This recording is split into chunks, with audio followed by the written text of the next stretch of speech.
friends, it's Christy here for Sunny Studio Stamps, and today I'm going to be making a card using the adorable Harvest Mice. So I've stamped out all the images I'll be using on some Nina Solar White cardstock, and I'm going to be coloring with my Copic markers. I'm going to start with E50, E51, and E53 for my mice. So I'm using that E53 as my shadow shade and just laying those in wherever I think they should go, mostly along the back side of his body, and then a little bit under his arm and around the curve of his thigh.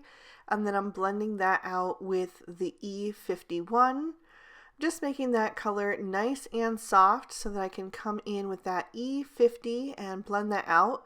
But I'm not going to cover the entire mouse. I'm going to let him fade off to white in a few little places. And I'm going to color the other two mice the same way, but I'm going to do that off screen just to save some time in the video. And then I'm going to move on to adding some little details to them. So mice are one of my absolute favorite critters to color. Mice and bunnies are my top two favorites because there's just so many different ways that you can make them stand out and give them their own little personality by adding some little dots and stripes. And so I'm using the E53, E55, and E57 for that. So I recently had a question on my YouTube channel where a viewer was asking me how to get these three marker shades to combine. They were having trouble getting the E53 and the E55 to blend well together. And I had problems with these shades in the past as well. I thought maybe it was the E53's nib, so I swapped that out for a brand new one. And I thought I would use those today and see if I encountered any new problems. And I discovered that the E53 and the E55, they just don't like each other very much. They don't like to play nice together. I was able to make them work by adding in a little extra E55 sometimes, or blending out the E53 with the E51, but they did tend to want to separate. So if you're having trouble with these, it's not just you. Maybe stick with the E20s or the E30s instead. I'm moving on to my next combo, which is YR000, YR00, and YR01. And I'm going to use these shades to color in the insides of the mice's ears and their tail, and also add a little bit to their bellies. And then I'll color in their noses with just that YR01.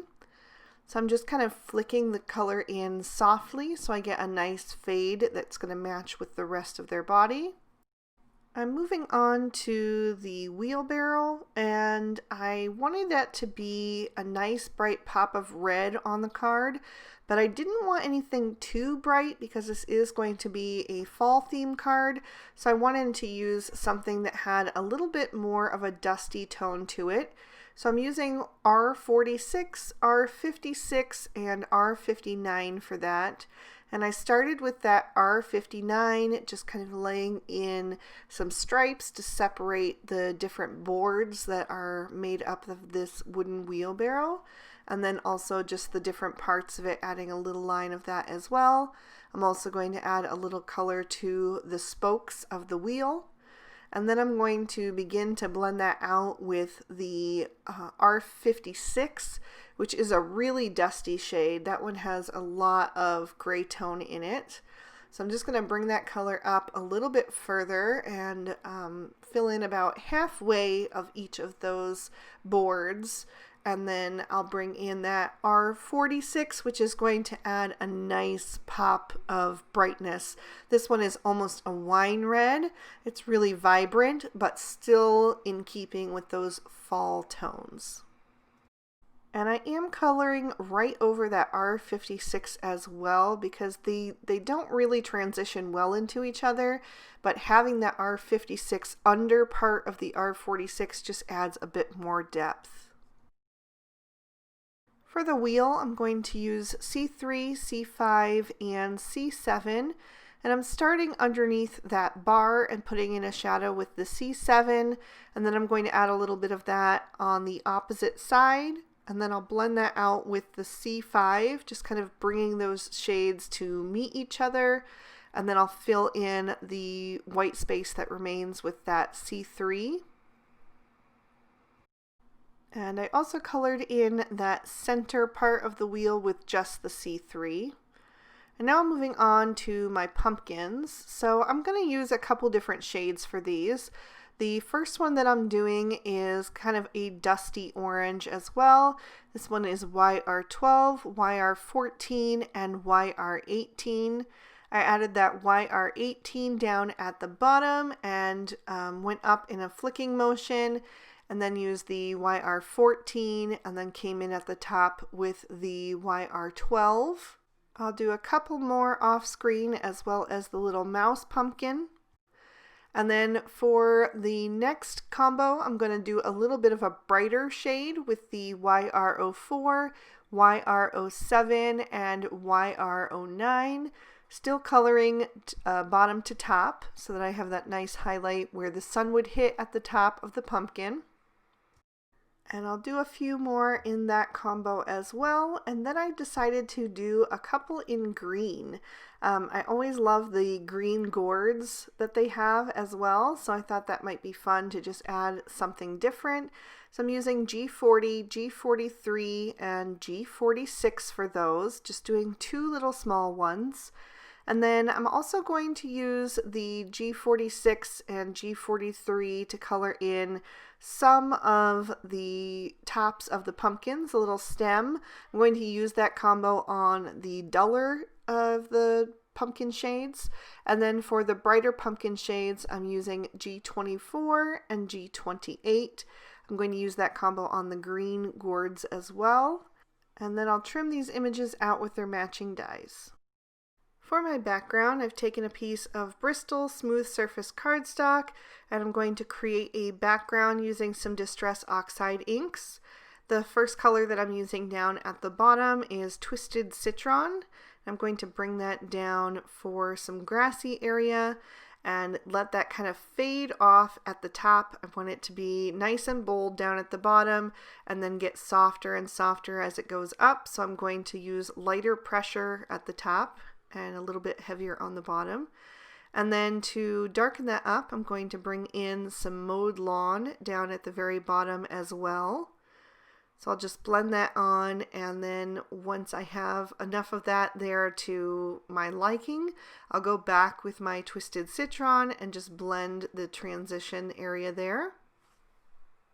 Then I'll bring in some tumbled glass Distress Oxide. I'm going to cover the entire top part of the panel with that.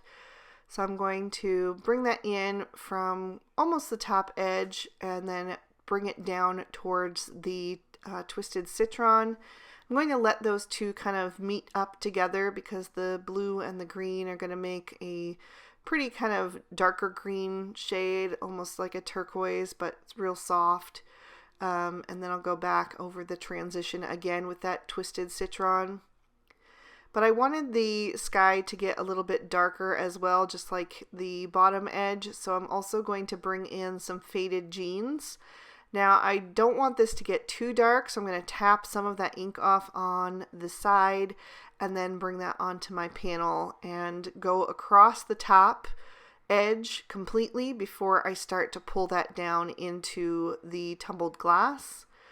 So I'm going to just work that down. I'm going to be cutting this panel down a bit, so I want to make sure that some of those darker colors get in that panel once it's a smaller size. So I'm going to bring that faded jeans down quite a bit and just keep blending over that transition until I'm going to be able to see all four shades represented there. I'm going to trim that down with the Fancy Frames rectangle die and just save the inner portion. And then I've got a piece of craft cardstock that I ran through with the same die, and I'm going to use the middle section to frame up my focal panel. I love this die because you can get so many looks depending on whether you use just one part of the frame or both parts of the frame. You can cut them out of the same colored cardstock. You could use different colored cardstocks. You could do one out of pattern paper. There's just so many possibilities. You can use just the outside part of the frame if you want. So anyway, I'm going to tape these together with some scotch tape from the back because I want to pop them up on my card with some foam tape, and I want them to be one unit. And then I'll pop that into my MISTI so that I can stamp my sentiment using VersaFine Onyx Black ink. And I'm using my favorite sentiment from this set. It says Pumpkin Kisses and Harvest Wishes. And I did stamp that down twice because it is going over that Distress Oxide ink so that it is nice and bold. And then I'm going to pop my card base in my MISTI. I'm using another piece of craft cardstock for that. And I'm going to stamp in Lawn Fawn Walnut ink. And I'm using the fourth and final mouse in that stamp set along with the two smaller pumpkins. And I put together a sentiment that says, "Have a mice day."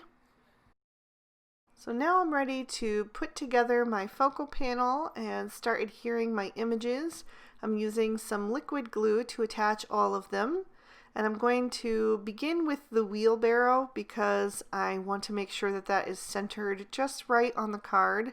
And I'm going to add the little mouse that is facing to the right so he can be holding the handles.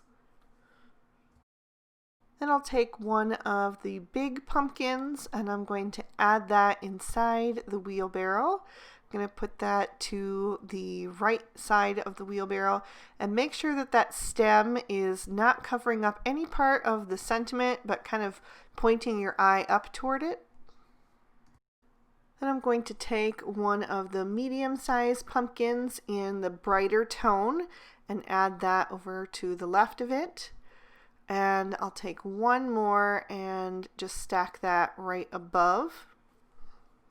Then I'll take the other large pumpkin and I'm going to add that over on the right hand side, just where the grass meets the sky. And then I have my little forward facing mouse that's going to overlap that a little bit down in the bottom right corner. And he's got that cute little grin on his face. So the story in my head was that while his siblings are gathering the pumpkins like they're supposed to be, he took a break to carve a little mouse pumpkin. And so I put that right in front of him. And then I've got the other little mouse kind of working with the first mouse, and she's going to eventually be holding a small little pumpkin and helping him gather. I'll add the medium-sized green pumpkin over on the bottom left, and then I'm going to take the tiny orange pumpkin and add that so it's just overlapping it a little bit. And then the other green pumpkin is going to go over on the far right to kind of balance that out. And at first I had it in front of the little mouse's tail, but I decided that didn't look quite right, so I tucked it behind. And then, like I mentioned, the last little pumpkin is going to go in the hands of the mouse in the middle. The top left corner was looking a little empty, so I die cut one of the fluffy clouds with the leftover cardstock from coloring my images, and I added that there. And now I'm moving on to my pattern paper. I'm using a couple pieces from the Colorful Autumn 6x6 pack. And I was going to attach this pumpkin print directly to the brown, but then when I saw the crosshatch print on the back, I thought that was perfect. So I die cut an extra piece of that and flip that over so I get that little bit of the brighter orange on the edges. And then I attach the two of those to my brown leaf and acorn print. And then I'm going to take the outer die from the Frilly Frames quatrefoil die and just trim that down so I get that nice stitch detail on the outside edge. And then I'll adhere that to my card front. I just made sure that that was attached nice and straight, and then I added some foam tape to the back of my focal panel. So I'll peel off those release papers And then I'm going to line that up in the center of my card, just making sure that there is an equal amount on all of the edges, and then press that down into place. And that is going to complete my card for today. I will lift that up to the camera so you can see all of the detail and give you another peek at the inside. So I hope you guys enjoyed this one. If you did, please be sure to hit that like button and subscribe and ring that notification bell so you don't miss any future videos. I post new ones every Monday and Friday, and now occasionally on Wednesdays. Also, don't forget to check out the description bar below the video for links to all of the products that I used today. And if you'd like to keep watching, here are 2 extra videos I thought might also interest you. You can check out either one of those. And I hope you all have an absolutely amazing day. Bye-bye.